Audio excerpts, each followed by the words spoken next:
નમસ્કાર વિદ્યાર્થી મિત્રો, ધોરણ 7 વિષય ગણિત, પ્રકરણ નંબર 9 સમય સંખ્યાઓ.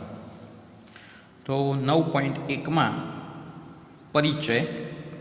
તો એમાં વિદ્યાર્થી મિત્રો આપણે અગાઉના ધોરણની અંદર સંખ્યાઓના પ્રકારો વિશે અભ્યાસ કરીને આવ્યા. એમાં પહેલો પ્રકાર હતો પ્રાકૃતિક સંખ્યાઓ. તો વિદ્યાર્થી મિત્રો, પ્રાકૃતિક સંખ્યામાં કોનો કોનો સમાવેશ થતો હતો? તો પ્રાકૃતિક સંખ્યામાં 1, 2, 3, 4 એમ અસંખ્ય સંખ્યાઓનો સમાવેશ થતો હતો. પછી આપણે ભણીને આવ્યા પૂર્ણ સંખ્યાઓ. તો વિદ્યાર્થી મિત્રો, પ્રાકૃતિક સંખ્યાની અંદર આપણે શૂન્ય ઉમેરીએ એટલે આપણને શું મળે છે? પૂર્ણ સંખ્યાઓ. તો પૂર્ણ સંખ્યાઓની અંદર 0, 1, 2, 3, 4 એમ અસંખ્ય સંખ્યાનો સમાવેશ થાય છે. પછી આપણે ભણીને આવ્યા પૂર્ણાંક સંખ્યાઓ. તો પૂર્ણાંક સંખ્યાઓની અંદર વિદ્યાર્થી મિત્રો ઋણ પૂર્ણાંકો, શૂન્ય અને ધન પૂર્ણાંકોનો સમાવેશ થાય છે. બીજું વિદ્યાર્થી મિત્રો આપણે અપૂર્ણાંક વિશે ભણીને આવ્યા. તો અપૂર્ણાંક, તો અપૂર્ણાંકને આપણે શું કરીએ છીએ વિદ્યાર્થી મિત્રો? અંશ અને છેદ વડે શું કરીએ છીએ? વડે દર્શાવાય છે. તો આવું વિદ્યાર્થી મિત્રો આપણે અગાઉના ધોરણની અંદર ભણીને આવ્યા. તો હવે આપણે વિદ્યાર્થી મિત્રો 9.2 સમય સંખ્યા વિશે આપણે શું કરવાનું છે? અભ્યાસ કરવાનો છે. તો સમય સંખ્યાઓ, જેને ઇંગ્લિશની અંદર વિદ્યાર્થી મિત્રો રિટેનલ નંબર તરીકે ઓળખવામાં આવે છે. તો સમય સંખ્યાઓ શું છે વિદ્યાર્થી મિત્રો? તો આપણે અહીંયા જોવાનું છે કે ભાઈ સમય સંખ્યાનો ઉદ્ભવ શબ્દ, સમય સંખ્યાનો એટલે કે સમય શબ્દનો ઉદ્ભવ શેના ઉપરથી થયેલો વિદ્યાર્થી મિત્રો? તો શબ્દ સમયનો ઉદ્ભવ એ થાય છે. કયા શબ્દથી થાય છે ભાઈ? તો શબ્દ ગુણોત્તર પરથી એનો ઉદ્ભવ થાય છે, પરથી થયો છે. તો આપણે ગુણોત્તરો વિશે તો વિદ્યાર્થી મિત્રો શીખી કે તો ગુણોત્તરને આપણે કેવી રીતે દર્શાવતા હતા? તો ગુણોત્તર બરાબર 3/2 કે એને અંશ અને છેદની રીતે આપણે લખતા હતા તો 3/2. તો અહીંયા પણ વિદ્યાર્થી મિત્રો આપણે બે પૂર્ણાંકોની આપણે વાત કરવાની છે કે જો બે પૂર્ણાંકો કયા આપેલા હોય વિદ્યાર્થી મિત્રો? P અને Q. એમાં Q નોટ ઇક્વલ ટુ વિદ્યાર્થી મિત્રો 0 હોય તો નો ગુણોત્તર શું થશે વિદ્યાર્થી મિત્રો?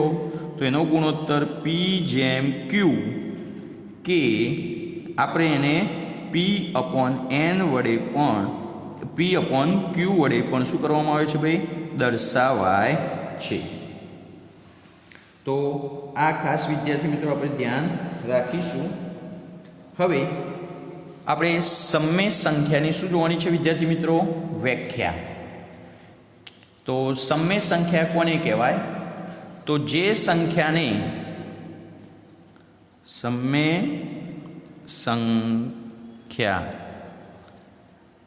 તો સમય સંખ્યા કોને કહેવાય? તો જે સંખ્યાને P/Q સ્વરૂપમાં દર્શાવી શકાય તેવી સંખ્યાઓને સમય સંખ્યા કહે છે. એમાં વિદ્યાર્થી મિત્રો જો P અને Q પૂર્ણાંક છે અને Q નોટ ઇક્વલ ટુ 0, કે P અને Q પૂર્ણાંક સંખ્યાઓ છે વિદ્યાર્થી મિત્રો. પૂર્ણાંક એટલે તો આપણે અગાઉ જોયું એમ કે પૂર્ણાંક સંખ્યાઓમાં ઋણ પૂર્ણાંક પણ આવે, શૂન્ય પણ આવે અને ધન પૂર્ણાંક પણ આવે. પણ એમાં આપણને કીધું છે Q નોટ ઇક્વલ ટુ 0, એટલે Q કોઈ દિવસ 0 હોઈ શકે નહીં. તો અહીંયા દાખલા તરીકે આપણે વિદ્યાર્થી મિત્રો એક લઈએ 2/3. એ શું છે? આપણી સમય સંખ્યા. તો એમાં P બરાબર શું થશે? 2 અને ક્યુ બરાબર શું થશે વિદ્યાર્થી મિત્રો 3 થાય છે. તો બીજી દાખલા તરીકે વિદ્યાર્થી મિત્રો જોઈએ સંખ્યાઓ, તો આપણે આવું પણ લખતા હોઈએ છીએ 1.2 તો આને p/q સ્વરૂપમાં કેવી રીતે લખી શકાય? તો મિશ્ર સંખ્યાને અશુદ્ધ અપૂર્ણાંકમાં ફેરવીએ તો 3 એકા 3, 3 ને 2 5 જે આપણો p/q સ્વરૂપ મળી ગયું.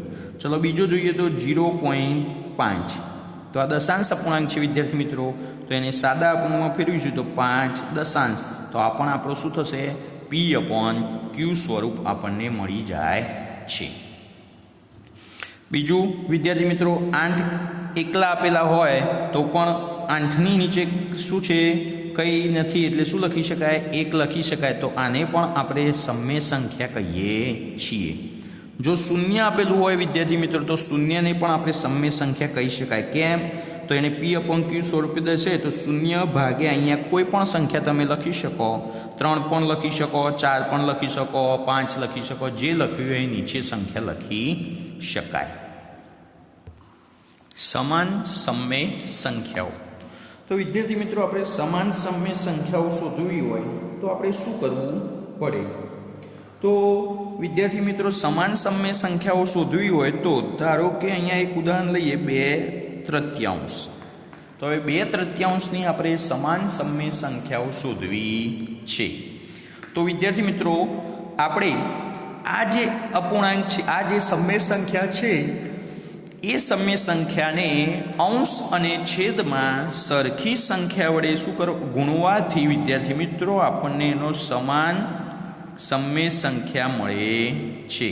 તો 2/3ને વિદ્યાર્થી મિત્રો હું અંશ અને છેદમાં સરખી સંખ્યા વડે શું કર્યા? ગુણ્યા. તો 2 દૂની 4, 3 દૂની 6.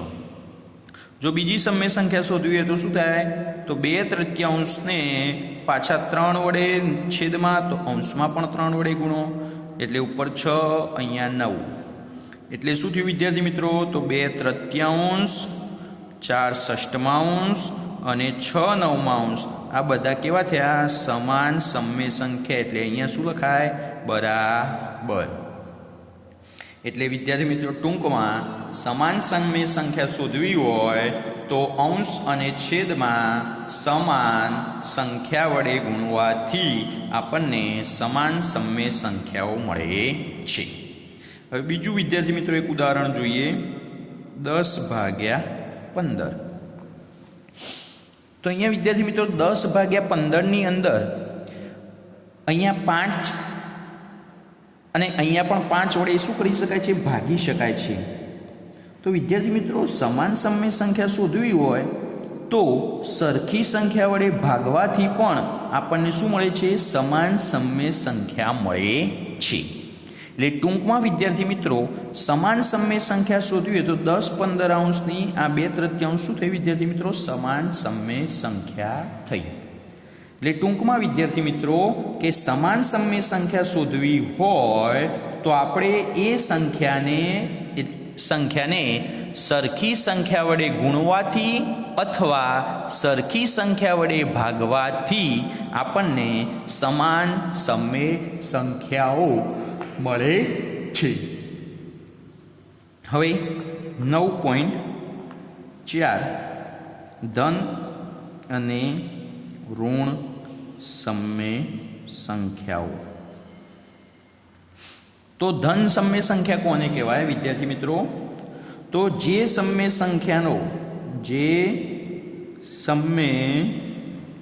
સંખ્યામાં અંશ અને છેદ બંને ધન પૂર્ણાંક હોય. દાખલા તરીકે વિદ્યાર્થી મિત્રો 2/3, 4/5. તો આમાં અંશ અને છેદ બંને કેવા છે? ધન પૂર્ણાંકો છે. માટે એ સંખ્યાને શું કહે ભાઈ? ધન સમય સંખ્યા કહે છે. અથવા તો બીજું વિદ્યાર્થી મિત્રો કે જે સમય સંખ્યામાં અંશ અને છેદ બંને ઋણ પૂર્ણાંક હોય. શું હોય વિદ્યાર્થી મિત્રો? ઋણ પૂર્ણાંક હોય તો તેને ધન સમય સંખ્યા કહે છે. દાખલા તરીકે વિદ્યાર્થી મિત્રો તો -4 ભાગ્યા -5 તો આને શું કહેવાય? ધન સમય સંખ્યા. કેમ વિદ્યાર્થી મિત્રો? તો આમાંથી 4 ગુણ્યા -1 અને 5 ગુણ્યા -1 એટલે અહીંયા -1 જતા રહો એટલે વિદ્યાર્થી મિત્રો શું વધે? 4 પંચમાંશ. તો આને પણ આપણે ધન સમય સંખ્યા કહીએ છીએ. હવે વિદ્યાર્થી મિત્રો ઋણ સમય સંખ્યા. તો જે સમય સંખ્યામાં અંશ કે છેદ બંનેમાંથી કોઈ એક ઋણ પૂર્ણાંક હોય તો તેને ઋણ સમય સંખ્યા કહીએ છીએ.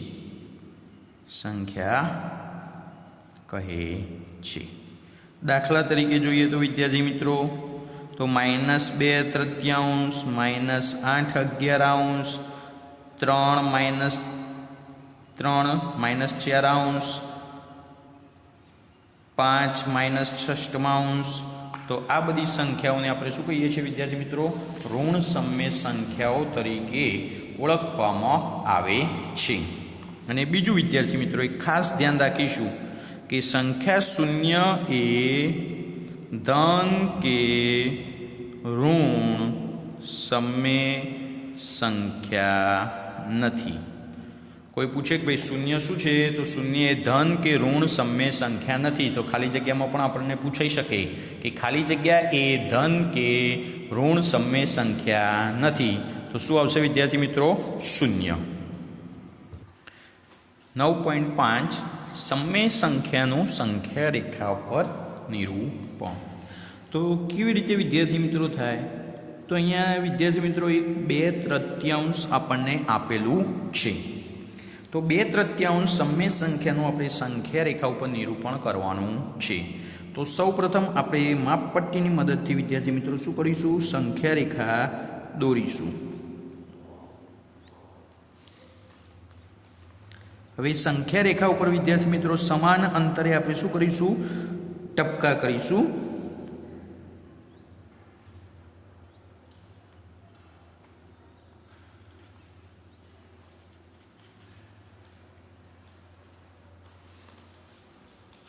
તો અહીંયા વિદ્યાર્થી મિત્રો આપણે કેટલા લખીશું? 0. તો વિદ્યાર્થી મિત્રો 2/3 એ આપણો શુદ્ધ અપૂર્ણાંક છે.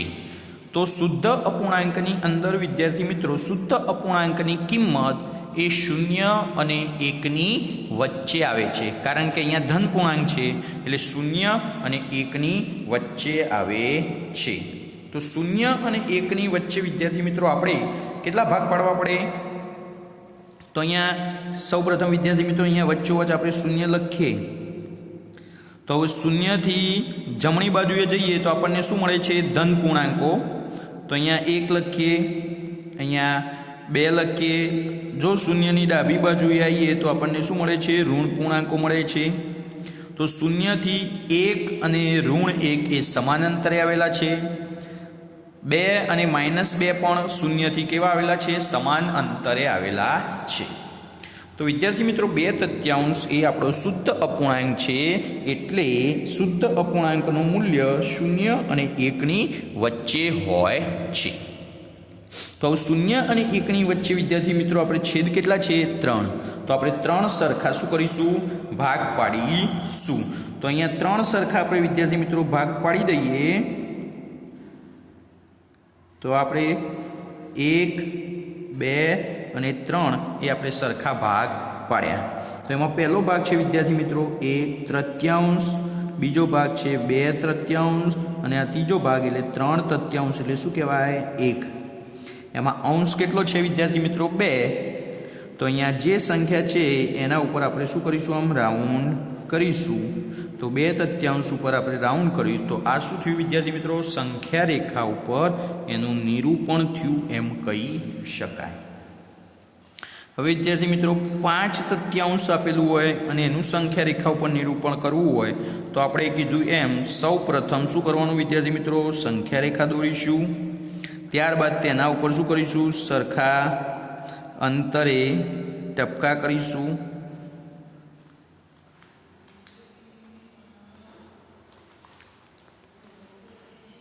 હવે આપણને ખબર છે વિદ્યાર્થી મિત્રો આ ધન પૂર્ણાંક છે તો શૂન્યની જમણી બાજુએ જ આવશે, તો અહીંયા આપણે ડાયરેક્ટ શૂન્ય લખી શકાય. હવે કેવો અપૂર્ણાંક છે? અશુદ્ધ અપૂર્ણાંક છે વિદ્યાર્થી મિત્રો. તો અશુદ્ધ અપૂર્ણાંક હોય તો એનો આ રીતે આપણે સૌ પ્રથમ ભાગાકાર કરીએ. તો 3 એકા 3 અહીંયા કેટલા વધ્યા? 2. તો એને કેવી રીતે લખી શકાય વિદ્યાર્થી મિત્રો? તો 1.2/3.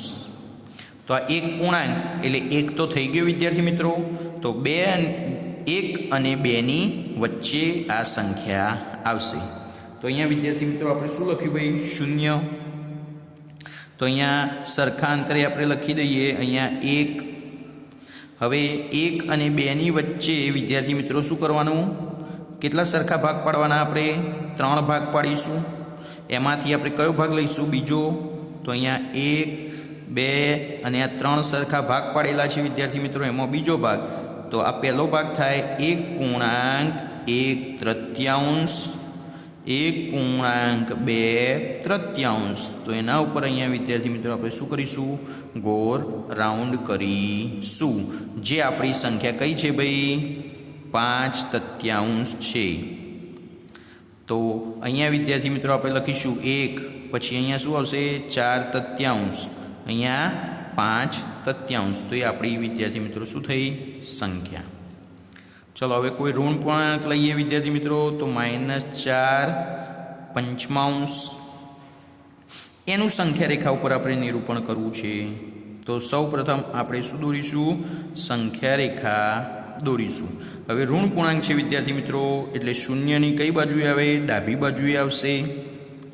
તો એ રીતે આપણે વિદ્યાર્થી મિત્રો શું કરવાના? અંકો લખવાના. તો ચલો અહીંયા આપણે 0 લખીએ અને ત્યારબાદ વિદ્યાર્થી મિત્રો જોઈએ તો કયો અપૂર્ણાંક છે? શુદ્ધ અપૂર્ણાંક છે એટલે એની કિંમત શું થશે? 0 અને -1ની વચ્ચે. તો 0 અને -1ની વચ્ચે વિદ્યાર્થી મિત્રો આપણે કેટલા ભાગ પાડવા પડશે? 5. તો અહીંયા 0 છે, અહીંયા 5 લખીએ, અહીંયા 5 સરખા ભાગ પાડી દઈએ. 1, 2, 3, 4 અને 5. અહીંયા લખીએ -1. તો અહીંયા 5, 1, 2, 3, 4, 5 સરખા ભાગ પડ્યા. એમાં પહેલો ભાગ -1/5, -2/5, -3/5, -4/5. તો અહીંયા વિદ્યાર્થી મિત્રો રાઉન્ડ કરીશું. તો આ રીતે વિદ્યાર્થી મિત્રો આપણે સમય સંખ્યાઓ દર્શાવી શકાય છે. અસ્તુ.